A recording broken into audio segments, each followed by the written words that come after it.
Godiya ta tabbata ga Allah, muna gode masa, muna neman taimakonsa, muna neman gafararsa, muna neman tsari da Allah daga mugun aikin kaunanmu da zunubanmu. Wanda Allah ya shiryar, babu mai batar da shi, wanda kuma ya batar, babu mai shiryar da shi.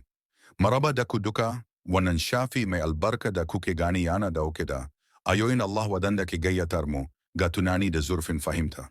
Allah madaukaki yana cewa a cikin wannan aya mai girma, ashe mutane suna tsammanin za a bar su kawai cewa sun ce, mun yi imani ba tare da an jarraba su ba.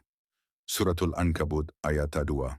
A cikin wannan aya, Allah yana gaya mana cewa imani ba kawai magana ba ce da ake fada, amma jarrabawa ce ta hakuri da gaskiya a wannan tafarki mai girma.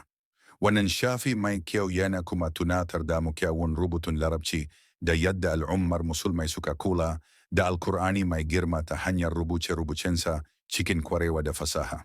Bari mu yi tunani akan wannan aya, mu tambayi kanmu. Ta yaya za mu kasance masu hakuri da tsayin daka akan imani duk da kalubalen rayuwa? Ku ajiye ra'ayoyinku da tunaninku a cikin maganganun, kuma kada ku manta ku bi tashar mu don samun karin abubuwan da za su taba zuciyarku. Alkurani mai girma, bishar fasarar Alkurani, jar imani, jar hakuri, jar addinin musulunci, jar rubutun larabci,